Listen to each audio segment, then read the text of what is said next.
hate to break it to you guys, but I have a really bad feeling about this next Insomnia. Hello, if you are new here, I am Molly, and I make videos about the games industry through a lens of inclusivity and accessibility.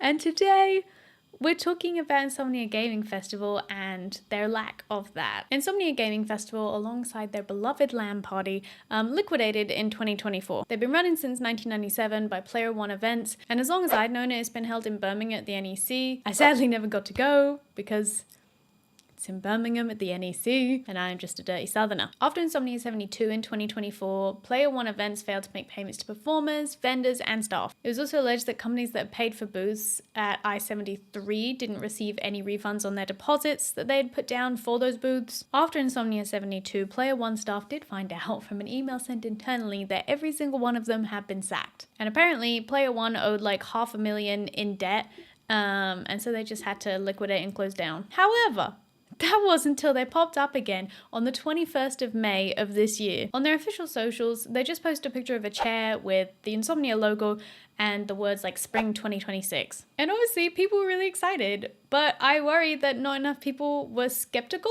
for my liking, like especially considering the bad taste it had left previously. It is now run by several different companies and no longer under Player One Events as far as I can find, so I assume these companies bought the rights or the assets and the socials from Player One so that Player One could recoup some of the money that they lost. Now you're probably thinking, what's the problem? Like, yay, Insomnia's coming back and it seems to be ran by new people, which is good. Wrong.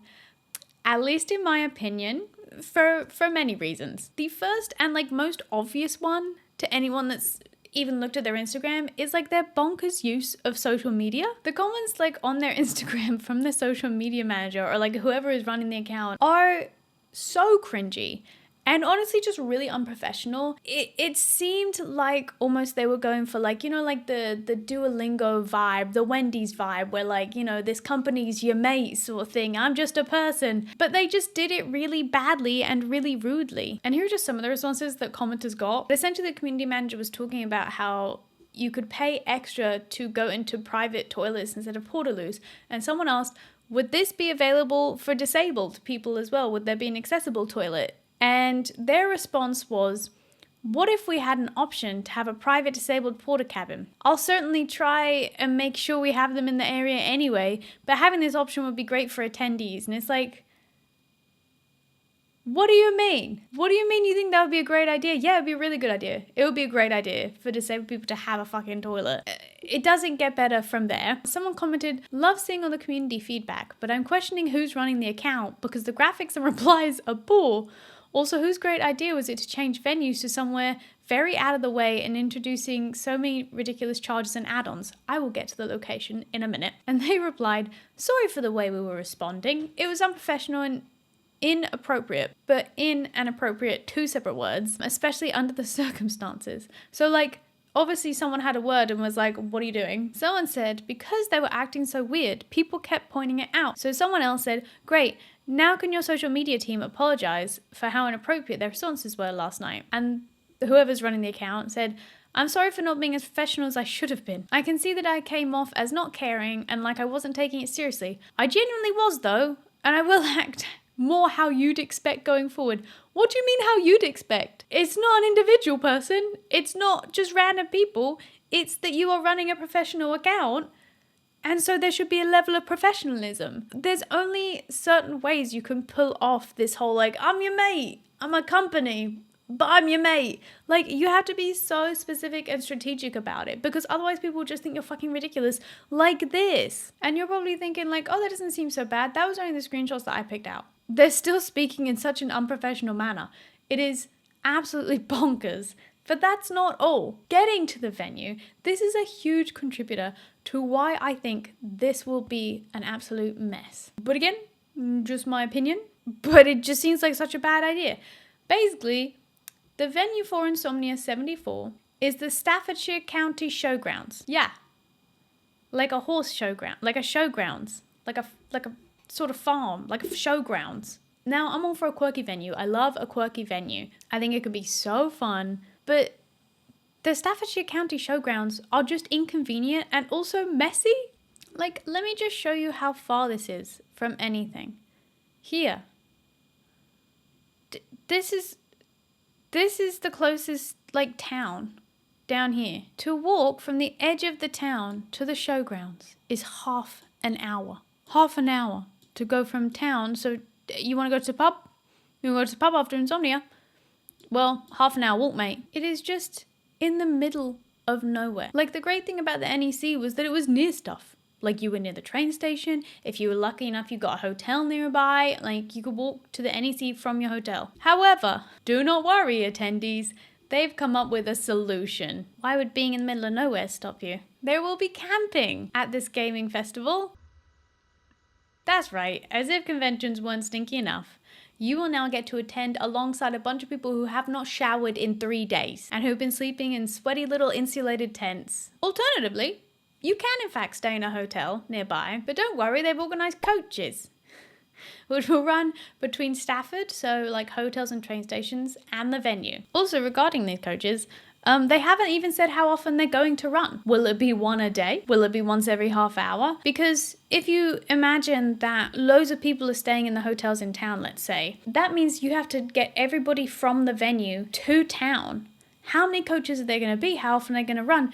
Depending on how many people you've got attending, let's keep it small, even because it's a small venue. Let's say like 200 people. What is the capacity of these coaches? What is the capacity? How long are people going to be waiting? If everybody leaves at the same time when the venue closes of a night, how long are they going to be waiting to get on a coach to get back to their hotel? Again, how often are these buses running? There's no information. The coaches aren't free, by the way. You will have to pay for them, which fair enough, I guess. And I just think this lack of information is absolutely insane. However, as a disabled person, I've noticed no one pointing this out yet.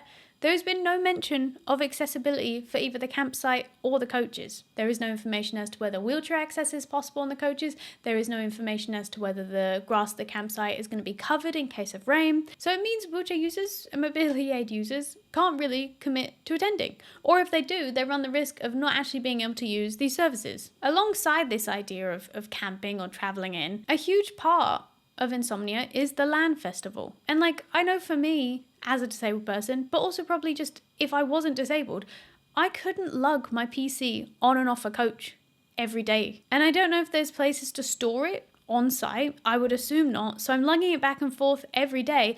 Or if I'm camping, that means I'm going to have to store my PC in a tent. Sorry, it just hit me how mental that is. Also, once again, there is no information about accessibility within the convention itself, anywhere on the website. The only thing I could find is that they do offer a companion / carer ticket stayed on the website, but that's sort of where any accessibility information ends. None of their social medias use descriptive text, so anyone who's blind or low vision will not be able to join in on their socials. The only mention of accessibility at the event that I can find anywhere is under the About Us section, and it just says, accessibility and comfort are at the forefront of this year's plans, with free parking, on-site camping, a dedicated shuttle bus service, and the festival's first ever on-site crash facilities. So great for parents, but that's about all there is. And all this just tells disabled people nothing. We don't know if there are quiet rooms available for people that experience overstimulation. We don't know if there are stairs or lifts onto coaches or within the venue itself. Will booths be wheelchair accessible? Will accessible controllers be offered for any games? Will there be BSL interpreters for onstage events? And what will the terrain be like between the campsite and the venue? And I'm aware this is still a few months away. It's next May, I believe. They're selling tickets now and disabled people don't even know if they can go. And outside of their lack of accessibility information, it just looks a mess. Their socials are a mess, the venue is a mess, their lack of information is a mess, and I haven't even mentioned that they were trying to charge cosplayers £15 extra to attending cosplay and enter the competition, just for being a cosplay. They've now rescinded that and refunded people, I believe, because people were getting so angry about it, but it just seems absolutely ridiculous. It feels like the people running it do not know how to run an event. I don't know, that's just my personal opinion. I've run an in-person event, and it's a lot of work, and I did it on my own. With a team of people and the amount of companies that now own it, I just feel it should be better than this, and I'm looking forward to seeing what it turns out like. Very intrigued. So yeah, excited for May. Very excited to see how it goes. Don't know how to segue into this, but if you like this video, make sure you like it. And if you want to see more videos analysing the games industry and games through a lens of accessibility, feel free to follow.